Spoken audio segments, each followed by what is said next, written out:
Hello there guys and welcome to Daily Updates. The following video is an interaction between Julius Malema and Fikile Mbalula that took place yesterday. Julius Malema was addressing the ongoing negotiations between EFF and the rest of the parties, as it seems like the ANC will be choosing the DA instead of the MK or the EFF. Now, Julius Malema responded to a couple of questions regarding those matters, and shortly after he was done, Fikile Mbalula took the stage to address the media also, responding to the statements that were made by Julius Malema. Please listen to this.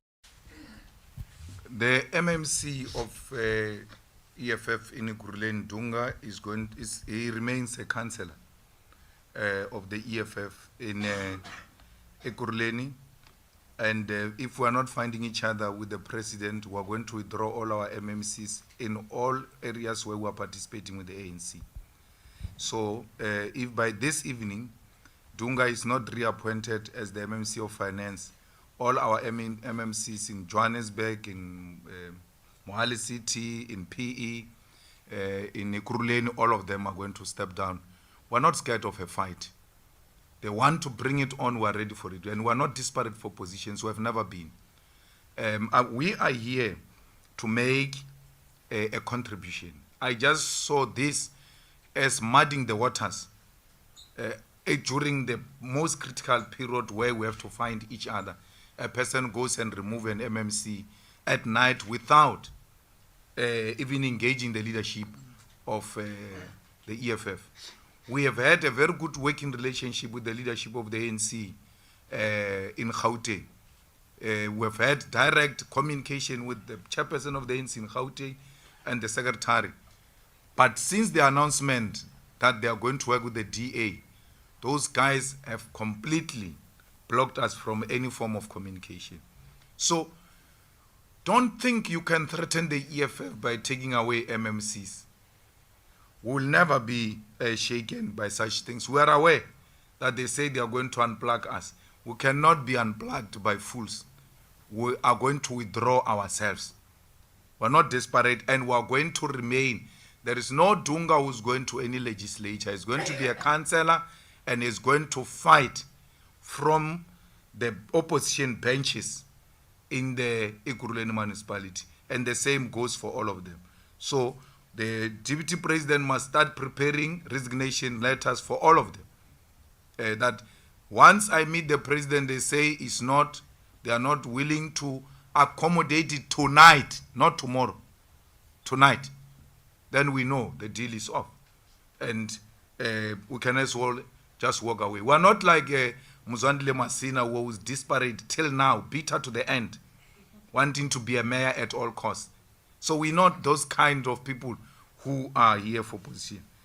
South Africa, we have made contribution to the struggle of South Africa at an early age. And it doesn't mean we must exit through ministerial positions or anything. We can exit at any time if the South Africans wish so. But you cannot do away with the kind of contribution we've made in the struggle for the total liberation of our people in South Africa. To anybody, what is discussed between closed doors, between leaders, is not a matter sometimes of public consumption, because you've got to respect each other. Those are the parameters. Because if you talk to somebody and then you then say, even before you reach an agreement, and then address the media and say, if the following do not happen, I'm not coming, and easy. So what are you trying to say? So who said that you will be engaged? We are negotiating, we are engaging with everybody, but not with the cap in the hand. There's nothing we beg from the EFF, anywhere in the country. And we are engaging with them with decency. And if they treat us like as if we don't exist and we are addressed like that, we don't think that's the way for political parties to speak to each other. The ANC speaks even to a party with one man seat, because the moment you start to play big and become arrogant, that's not the nature of democracy and leadership. We might have talked things during the campaign and engage, crisscross the country, criticize each other. The country has now spoken. Interpret that moment and decide. We have done that. This is not the time to be telling somebody whether he's relevant or irrelevant. The question is that the people have spoken and they've said, we don't give you an outright majority. So what do you do about it?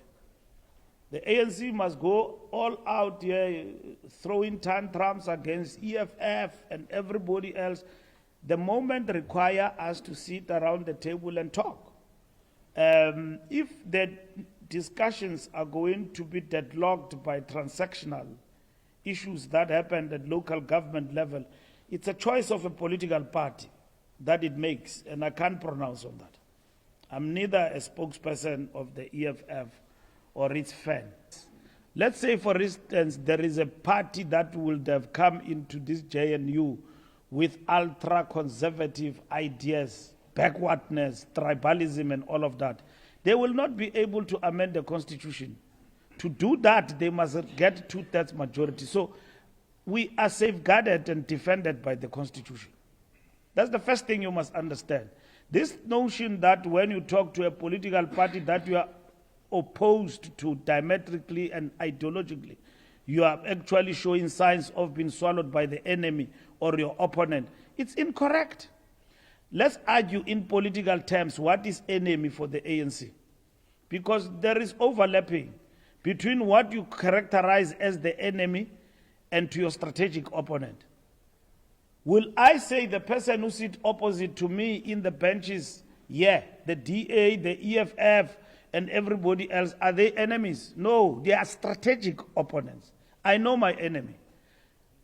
My enemy, as much as it's not clearly defined like before 1994, the enemy was apartheid machinery. Let's render it unworkable and fight it. Today, the enemy is more sophisticated in terms of what it comes to represent against the ANC and the ideals of the African National Congress. Will the ANC abandon its ideas in terms of its foreign policy and the ANC in terms of what it stands for? Let's say for the people of Palestine, the people of Western Sahara and everywhere else, Cuba and everywhere. We're not going to change that. Will the DA change from what it represents? It will not change. Why do you mislead South Africa into an ideological, I don't know, highway of sort, that if you talk to this one, we are gone? I see cheap politicking even on social media that you can imagine this. Now, people think of things like, if you imagine this, it means the ANC is gone. That is misleading, populist, and at the same time seeking to hijack the revolution through populism. It is not like that. It is not like that. No political party that is going to die here simply because it agrees with GNU. We've got a strong constitutional foundation that leads us. And if the ANC abandons all the ideals of what it stands for in this particular process, then it will mean the ANC have gone below 6 million people to 1 million people. We are told here by people who have campaigned very hard to bring us below 50%. We are below 50%. They don't know what to do now. Because they have achieved their goal that we must be below 50%. When they were conceptualizing the idea of bringing us under 50%, what were they thinking? Didn't they think that the revolution will be compromised to this extent of being vulnerable? That you've got to talk to people that under normal circumstances you were not supposed to talk to, over matters that you could resolve internally in the party. They did not. Think about this moment, that you are pushing back the gains of the revolution. You are setting us back, and this is what it has done. So we are on the recovery, and we still have got to think hard about this moment, not just cheap politicking,